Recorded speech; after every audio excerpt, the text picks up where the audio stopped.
성도 여러분 안녕하십니까? 한 주간 평안하셨습니까? 오늘도 하나님을 예배하기 위해 오신 모든 분들을 진심으로 환영합니다. 그리고 방송을 통해서 함께 참여하시는 모든 분들도 환영합니다. 오늘의 예배 가운데 하나님이 함께 하셔서 우리의 모든 삶의 문제들의 해답을 하나님께서 갖고 계심을 확인하고 우리의 믿음이 견고해지는 시간이 되기를 간절히 바랍니다. 오늘의 제목은 승리 뒤에 감추어진 부끄러움입니다. 잠시 기도하겠습니다. 사랑의 아버지 하나님, 이제 우리가 하나님의 말씀을 엽니다. 말씀을 깨닫는 지혜와 순종케 하는 성령의 능력을 경험하는 시간 되도록 하나님 우리를 축복하여 주시옵소서. 예수님 이름으로 기도합니다. 우리는 지난 시간 사사기 4장을 다루었습니다. 드보라와 야엘 두 여인과 바락이라고 하는 한 사람이 어떻게 이스라엘에게 구원을 가져다 주는지에 대한 이야기를 나누었습니다. 이스라엘이 가나안의 하솔 왕 야빈이라고 하는 사람에게 20년 동안 어려움을 겪었습니다. 그에게는 철병거 900대나 있었습니다. 그리고 그에게는 군대 장관 시스라라고 하는 사람이 있었지요. 그들은 철저하게 힘의 논리에 의해서 세상을 사는 사람들이었습니다. 그래서 그들이 가지고 있는 철병거로 이스라엘을 괴롭혔습니다. 이스라엘 사람들은 하나님께 부르짖었습니다. 그러던 어느 날 사사 드보라가 바락이라고 하는 사람을 찾아갑니다. 그리고 하나님의 말씀을 전합니다. 그 말씀의 내용은 무엇인가 하면 납달리 자손과 스불론 자손 10,000명을 거느리고 다볼산으로 올라가라는 것이었습니다. 그러면 하나님께서 야빈의 군대 장관 시스라를 다볼산 아래에 있는 기손강으로 이끌어 내겠다라고 하는 겁니다. 그러면 전쟁을 통해서 그 가나안 하솔 왕 야빈 그들의 모든 그 전쟁 가운데서 승리하도록 하나님께 이끄시겠다라고 하셨습니다. 그런데 바락은 이 말씀에 주저했습니다. 그래서 어떻게 했나요? 드보라 당신이 가지 않으면 나는 가지 않겠습니다. 드보라가 어떻게 했어요? 나는 여자라 갈 수가 없다. 이렇게 하지 않고 함께 가겠다. 그래서 정말 전쟁은 이스라엘에게 유리하게 되었습니다. 기손강에 비가 내렸고 그 강이 진흙밭이 되어서 철병거가 무용지물이 되었습니다. 그 강력했던 것이 아무런 소용이 없게 되었습니다. 인간이 생각했던 그 힘, 그 근원이라고 했던 것이 전혀 쓸모없게 되었습니다. 야빈의 군대 장관이었던 시스라는 할 수 없이 이 병거를 버리고 도망을 갑니다. 하루길 남짓을 부지런히 달려서 자신의 왕과 화평하게 지내던 좋은 관계를 유지하던 한 집으로 몸을 피하게 됩니다. 그곳에 안 주인이 있었습니다. 그녀의 이름은 야엘이었습니다. 이 야엘이라는 사람이 군대 장관을 환영했고 그에게 쉴 자리를 제공하고 그 다음에 따뜻한 우유도 건네 주었습니다. 안심이 되었는지 이 시스라는 이내 잠이 들고 말았습니다. 그리고 이때 야엘이라는 여인이 말뚝으로 군대 장관을 이제 무찌르게 되죠. 전쟁의 기세는 완전히 이스라엘에게로 기울어졌고 이스라엘은 승리를 거두게 됩니다. 이것이 사사기 4장의 이야기입니다. 사사기 5장은 이 똑같은 승리의 이야기를 반복하여 이야기하고 있습니다. 그런데 그 형식이 아주 독특합니다. 4장은 사건의 이야기를 사건을 이야기 형식으로 풀어간다면 5장은 노래로, 시로 쓰여 있습니다. 성경은 종종 이러한 방식으로 구원의 경험을 표현합니다. 대표적인 예가 출애굽기 14장과 15장의 내용입니다. 14장은 홍해를 건넌 이야기고 15장은 모세의 노래가 등장합니다. 이 드보라의 감사 찬송에서 이 5장의 이 사건의 이야기에서 노래에서 우리가 주목할 내용이 있습니다. 그것은 단순히 하나님이 시스라를 죽이고 철병거와의 전쟁에서 이기게 해주셨다라고 하는 내용이 아닙니다. 이 찬송은 하나님께서 택하신 백성을 위해서 어떤 큰 일을 행하신 것을 어떤 아주 반짝이는 행사로 표현하지 않았습니다. 이 노래가 얘기하는 건 우리가 구원을 받았다, 단순히 그 놀라운 사건이 있었다라는 것을 이야기하는 것이 아니라 이 모든 구원의 이야기는 하나님의 크신 계획하심과 섭리 가운데서 이루어진 것이다 라고 이야기를 합니다. 그래서 5장 4절은 이렇게 이야기합니다. 여호와여 주께서 세일에서부터 나오시고, 이렇게 얘기합니다. 세일은 지금 그들이 있는 가나안 근처부터 홍해까지 펼쳐진 산악 지역 전체를 말합니다. 그러니까 하나님께서 세일에서부터 나왔다라고 얘기하는 것은 놀라운 방법과 능력으로 홍해를 가르셨던 하나님을 이야기합니다. 5장 5절은 산들이 여호와 앞에서 진동하니 저 시내 산도 이스라엘의 하나님 여호와 앞에서 진동하였도다. 여기서 시내 산이 등장합니다. 하나님 앞에 진동합니다. 시내 산은 하나님의 율법이 선포된 자리입니다. 모세가 십계명을 받은 자리입니다. 그러니 그들은 단순히 우리를 그들의 손에서 건져주셨다라고 이야기하며 그들이 오늘 경험한 구원만을 강조하는 것이 아닙니다. 그들은 지금의 자리까지 그들을 있도록 만드신, 인도하신 하나님을 이야기하고 있습니다. 단순히 그 기송강의 전쟁의 승리를 말하는 것이 아니라 그 전부터 구원을 베푸셨던 하나님의 이야기를 하고 있는 것입니다.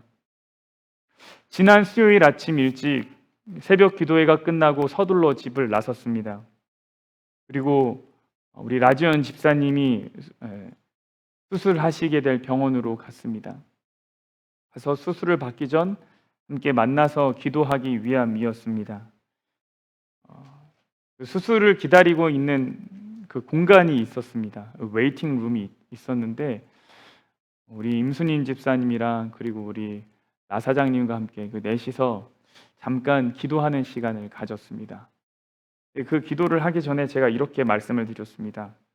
집사님, 이제 곧 수술을 받기 위해서 준비하고 침대에 누우실 텐데 그때 많이 떨리고 여러 가지 생각이 들 겁니다.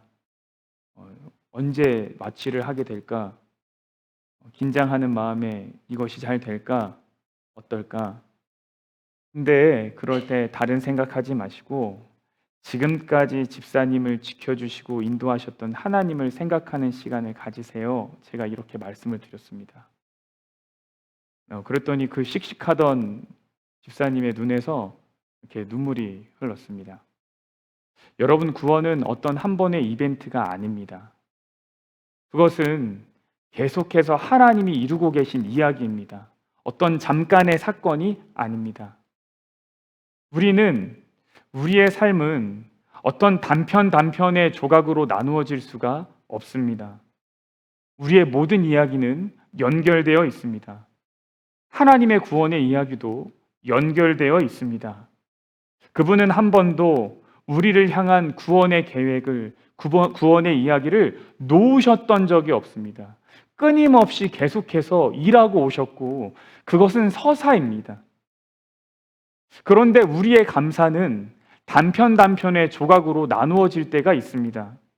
그래서 감사의 이야기를 할 때 어떤 한 사건에 대한 이야기로 감사하는 경우가 있습니다. 이런 일 해주셔서 감사합니다. 이렇게 응답해 주셔서 감사합니다. 근데 그러다 보니 일이 잘 풀리지 않을 때는 마치 그 일이 전부인 양 낙심하고 하나님의 능력을 의심하기도 하고 기도가 잘 안 된다고 얘기하고 내 신앙에 슬럼프가 찾아왔다고 이야기하기도 합니다. 그래서 신앙생활 재미없다라고 이야기하기도 합니다. 여러분, 우리가 하나님의 구원의 이야기를 어떤 하나의 사건으로만 이해해서는 안 됩니다. 그분의 이야기는 태초부터 지금까지 이어져 온 이야기지 어떤 순간순간의 사건이 아닙니다. 우리를 향한 그분의 사랑 역시 그러합니다. 잠깐 사랑했다가 거두어가는 것 아닙니다.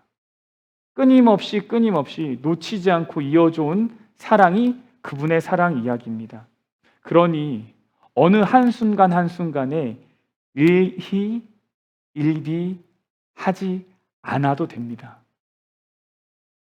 대신 오묘한 섭리 가운데 인도하시고 지켜주시는 하나님의 품에 우리를 다 맡기는 편이 훨씬 맞습니다. 그래서 오늘의 어려움에 좌절하지 마시고 오늘의 기쁨에 교만하지도 마십시오. 하나님의 그 크신 구원의 이야기로 들어가십시오. 왜냐하면 그분의 구원의 이야기는 단순한 하나의 사건, 이벤트가 아니기 때문입니다. 그래서 우리가 그 크신 그분의 이야기를 붙듣는다면 우리는 어떤 형편에 있더라도 감사할 수 있습니다. 좌절하지 않을 수 있습니다. 그래서 오늘 저 스스로에게 물어봤습니다. 이정철, 너의 감사는 안녕한가? 너의 감사는 흔들리지 않고 평안한가? 여러분, 여러분의 감사는 오늘 안녕하십니까? 여러분의 감사는 오늘 흔들리지 않고 평안하십니까? 여러분, 구원의 이야기를 붙드십시오. 어떤 하나의 사건에 너무 목매지 마십시오. 하나님의 구원의 이야기로 시작한 이 찬양은 그들의 어려움의 순간을 아주 적나라하게 표현합니다. 5장 6절에 이렇게 이야기합니다. 아낫의 아들 삼갈의 날에 또는 야엘의 날에는 대로가 어떻게 됐대요? 비어 있었다. 길의 행인들은 어디로 다녔습니까? 오솔길로 다녔습니다. 이 아낫의 아들 삼갈, 이 삼갈이 사사의 한 명의 이름이죠. 그리고 야엘은 시스라를 죽였던 그 여인의 이름이죠. 그래서 삼갈의 날에 또는 야엘의 날에 그러면 승리의 날로 이해하기 쉬운데 사실 이 표현은 어떤 표현이냐면 그들이 활동하던 시기, 그들이 있던 시기의 말입니다. 그러니까 그 시절쯤 이스라엘 백성들이 가나안의 왕에게 핍박을 받고 환난 가운데 있을 때쯤 그런 이야기입니다. 근데 그때는 어떤 일이 있었냐면 대로가 비어 있고 이스라엘 사람들은 오솔길로 다녔습니다. 당당하게 다닐 수 없고 숨어서 다녔다라는 이야기입니다. 그러니까 그들이 얼마나 어려운 삶을 살고 있었는지 보여주죠. 결국 하나님이 구원자를 세우십니다. 드보라라고 하는 사사를 세우셨죠. 그리고 그 이후의 이야기는 구원의 노래로 채워집니다. 여러분, 사사기 4장은 하나님의 주권을 강조합니다. 하나님이 그들에게 임하셨고 놀라운 방법으로 가나안의 철병거를 이기고 그 엄청난 힘을 자랑하던 군대 장관 시스라가 비참하게 죽게 된 이야기는 하나님의 놀라운 능력을 보여줍니다. 그래서 4장은 처음부터 끝까지 그 이야기가 하나님의 섭리에 의해서 진행이 되고 있습니다. 그런데 5장의 시는 이 하나님의 구원의 역사에 있어서 사람의 결단과 헌신이 얼마나 중요한지를 또한 이야기해주고 있습니다. 이렇게 이야기합니다. 깰지어다 드보라여, 깰지어다 너는 노래할지어다, 일어날지어다. 바라기여 아비노함의 아들이여, 너가 사로잡은 자를 끌고 갈지어다. 그때에 남은 귀인과 백성이 내려왔고 여호와께서 나를 위하여 용사를 치시려고 내려오셨도다. 이때 그 전쟁의 상황을 얘기하고 있죠. 근데 그때 무슨 일이 일어났냐면 남은 기민과 백성이 왔다. 하나님도 왔다. 이렇게 얘기합니다. 계속 이어져 볼까요? 에브라임에게서 나온 자들은 아말렉의 뿌리 박힌 자들이요, 베냐민은 백성들 중에서 너를 따르는 자들이요, 마길에서는 명령하는 자들이 내려왔고 스불론에게서는 대장군의 지팡이를 잡은 자들이 내려왔도다.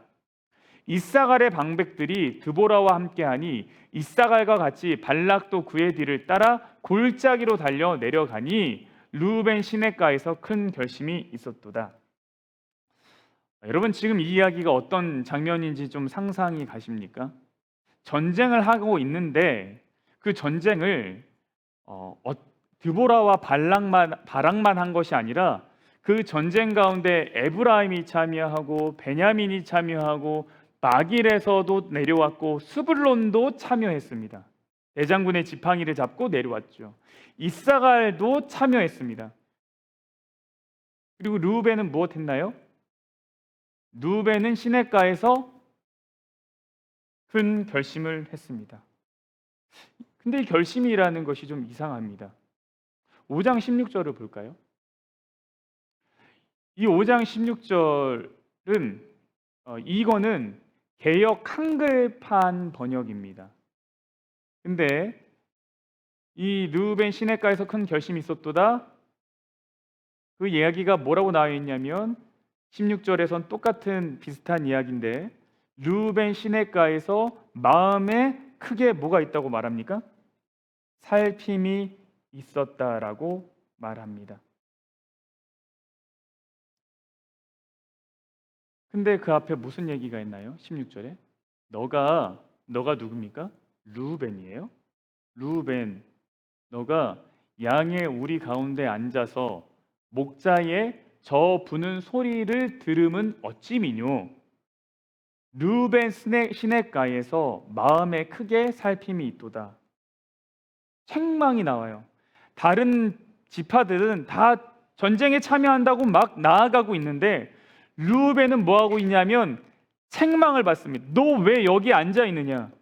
너 왜 피리 소리를 듣고 있느냐? 그래서 마음에 크게 살핌이 있도다라고 하는 이 이야기는 전쟁에 참여할지 말지 마음을 살피고 있었다라는 이야기입니다. 귀인이 내려가고 백성이 내려가고 여호와가 옵니다. 에브라임이 나오고 베냐민이 쫓아갑니다. 스불론도 대장군의 지팡이를 잡고 쫓아갑니다. 이스라엘도 납달리도 함께합니다. 그런데 르우벤은 뭐하지 않습니까? 함께하지 않습니다.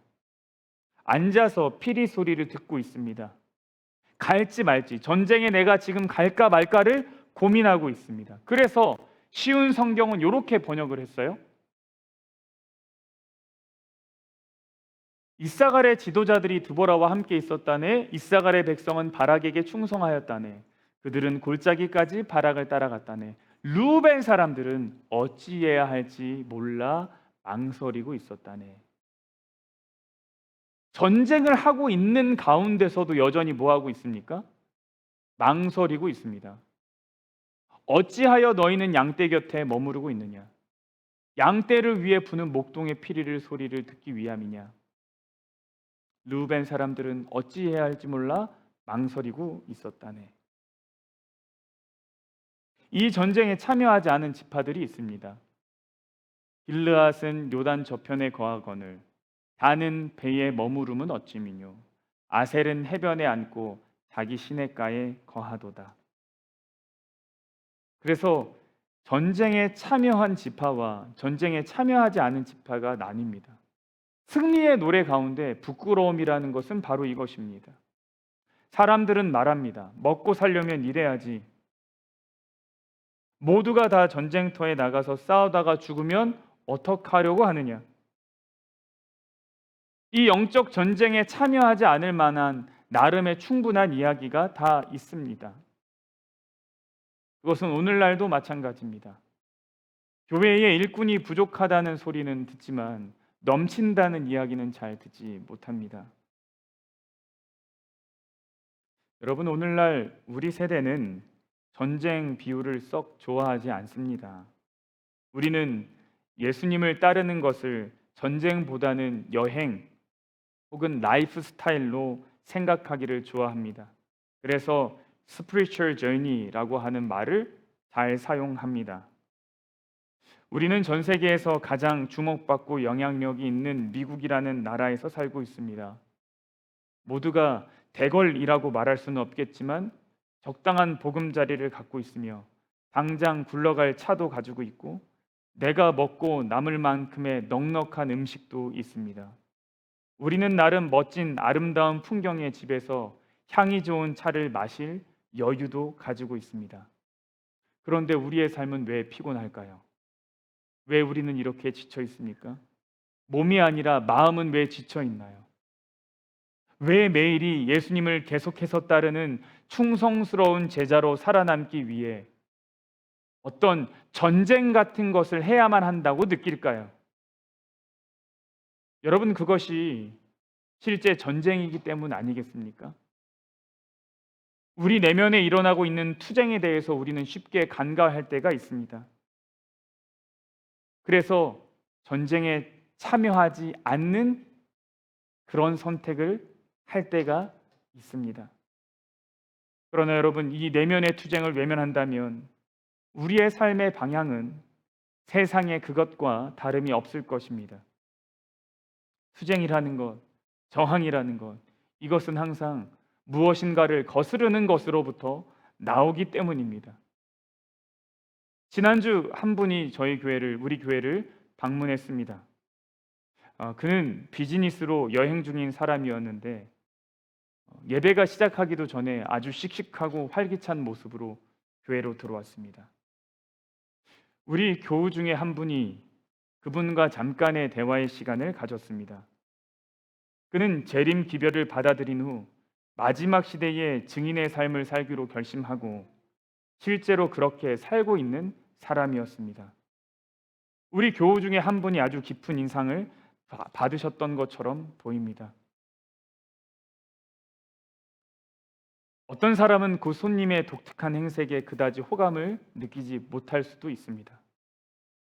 그분은 안식일 복장이라고 말하기는 조금은 어색한 복장을 하고 오셨습니다. 그리고 아주 한아름의 음식을 싸가셨습니다. 그런데 그분의 이야기가 우리의 마음에 울림을 준 무언가가 있습니다. 그것은 투쟁의 삶입니다. 안정적이고 평안함을 추구하기보다는 주어진 사명을 따라 사는 삶 말입니다. 우리 모두가 그분과 동일한 삶의 방식을 따라갈 필요는 없습니다. 하나님이 그것을 원하시지도 않습니다. 그런데 생각해 보게 됩니다. 우리는 어쩌면 그 투쟁의 삶에서 너무 많이 벗어나 있기를 원하는 것은 아닐까. 내 내면의 소리는 투쟁으로 가득한데 나는 그 소리를 외면하고 사는 것은 아닌가. 여러분, 재림교인의 삶이란 무엇입니까? 우리가 마지막 시대를 살아가고 있다는 증거는 무엇입니까? 유대 왕의 탄생을 알고 별을 쫓아 이스라엘로 여행을 온 사람들이 있었습니다. 성경에 등장하는 동방 박사들입니다.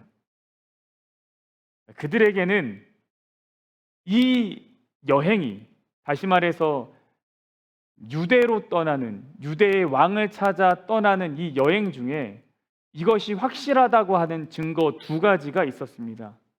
하나는 외적인 증거이고 하나는 내적인 증거입니다. 외적인 증거는 별이었습니다. 그들은 늘 별을 관찰하던 사람이었는데 평소에 보지 못했던 하나의 별이 떠올랐기 때문에 이 별이 무엇인가를 의미하는 것이 분명하다라고 생각했습니다. 그래서 그 길을 나서게 됩니다. 그 별을 쫓아 여행을 시작합니다. 근데 그 중간에 별이 사라지게 됩니다. 여러분, 외적인 증거만을 가지고서는 흔들릴 수밖에 없습니다. 그런데 동방 박사에게는 내적 증거가 있었습니다. 그들은 성령의 인도를 받고 있다는 확신을 갖고 있었습니다. 그들이 환난과 위기의 순간을 넘어서 예수님이 계신 그 자리까지 나아갈 수 있었던 것은 이 두 가지의 증거가 다 있었기 때문입니다. 우리가 마지막 시대를 살아간다고 하는 것의 외적 증거는 넘쳐난다고 생각합니다. 여러분, 세상의 이야기를 보십시오.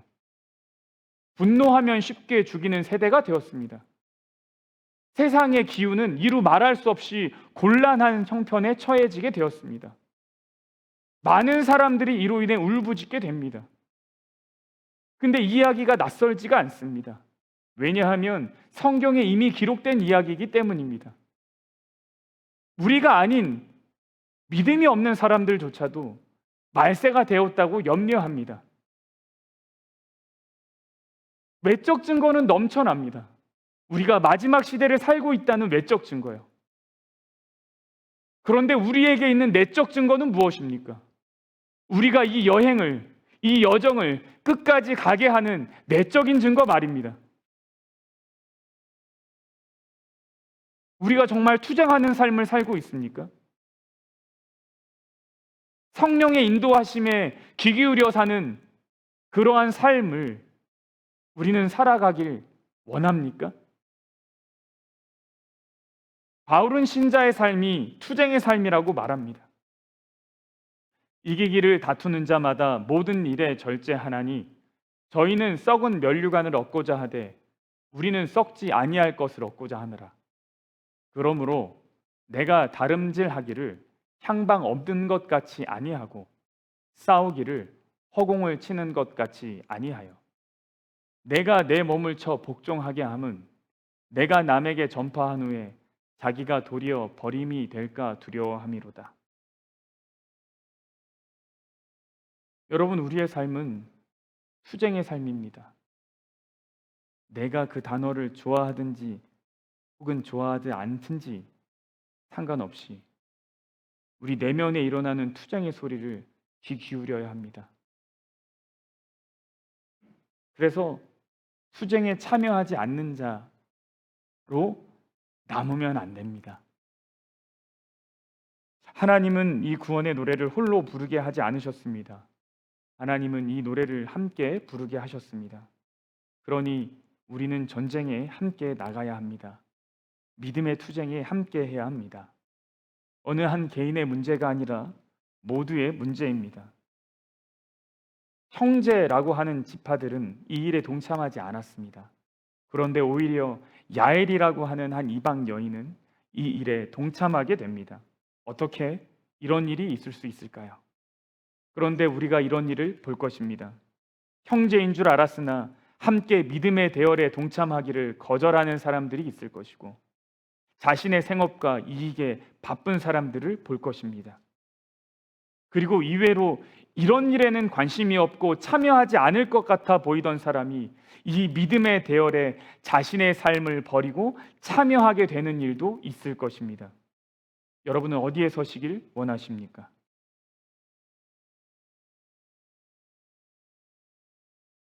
사사기 5장에는 그냥 지나칠 수 없는 또 하나의 이야기가 등장합니다. 그것은 이야기의 완전하게 새로운 시선을 우리에게 제공해 줍니다. 아주 흥미로워요. 이런 면에 있어서 이 사사기는 문학적인 요소, 이야기적인 요소가 가득합니다. 역사서인데요. 역사를 서술하고 전개하는 방식이 아주 흥미롭습니다. 여기서 우리가 완전히 새롭게 보게 되는 어떤 시선은 무엇인가 하면 바로 시스라의 어머니 이야기입니다. 시스라는 누구죠? 하솔왕 야빈의 군대 장관. 전쟁 중에 야일이라는 여인의 말뚝을 박혀 죽게 된 사람. 그런데 이 구원의 노래 가운데 이 시스라, 죽은 군대 장관의 어머니의 시선이 등장합니다. 그것은 그녀가 직접 부른 노래라기보다는 어떤 그 상황을 상상하며 부른 노래일 것입니다. 이렇게 등장해요. 스스라의 어미가 창문으로 바라보며 살창에서 부르짖기를 그의 병거가 어찌하여 더디오는고.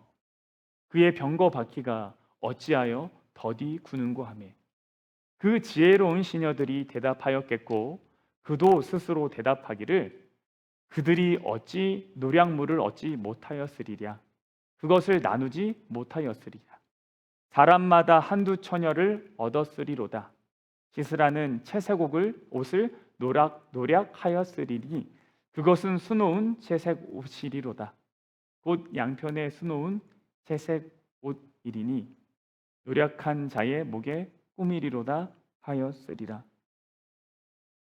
무슨 이야기인가요? 집에 와야 할 시스라가 오지 않아 시스라의 어머니가 창문을 내다봅니다. 왜 병가가 아니오니? 왜 병거가 아니오니? 혹시 바퀴가 그렇게 느린 이유가 무엇인지 아니? 그 이야기를 듣고 있던 시녀들이 말하고 그의 어머니도 그 이야기에 동감하며 이야기하는데 이렇게 이야기하죠. 아마 노량물이 너무 많아서 늦나 보다. 그것이 너무 많아서 나누는데 시간이 걸리나 보다. 그들이 전쟁에서 승리하고 놀이개로 삼을 여자들 한두 명 고르다 보니까 늦나 보다. 전리품 중에 정말 멋진 옷이 있는데 그것 챙기다 보니 늦나 보다. 여러분, 이 이야기가 어떻게 들리십니까? 악한 자의 어머니일지라도 자식 기다리는 마음이 아주 애틋합니까? 여러분, 이 이야기가 우리에게 말해주는 것은 무엇인가요? 우리 인생의 진정한 비극은 지금 이 투쟁의 이야기가 어떻게 흘러간지 모른 채 살고 있다는 것입니다. 온 인류의 진정한 슬픔과 비극은 단순히 한 번의 전쟁에서 패한 것이 아닙니다. 그것은 이 전쟁이 어떻게 진행되고 있는지도 모른 채 살아가고 있다는 것입니다. 우리가 이것을 모르면 우리는 엉뚱한 것에 슬퍼하게 되는 것입니다. 그리고 세상은 이렇게 엉뚱한 것을 붙들고 슬퍼하라고 이야기합니다. 여러분, 이 인생이 정말 슬픈 인생입니다. 아마 더 많은 것 챙기느라 늦나 보다. 놀이개로 삼을 여인을 챙기느라 늦나 보다. 실패한 것에 희망을 걸고 살아가는 이 인생이 가련한 인생입니다. 여러분은 어떤 인생을 살길 원하시고 살고 있으십니까?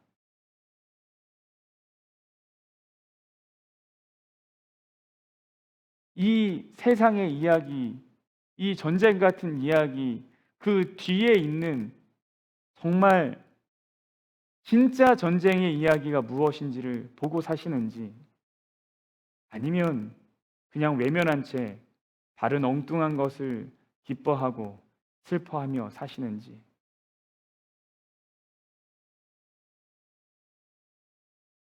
이것이 승리 뒤에 감추어진 부끄러운 이야기들입니다.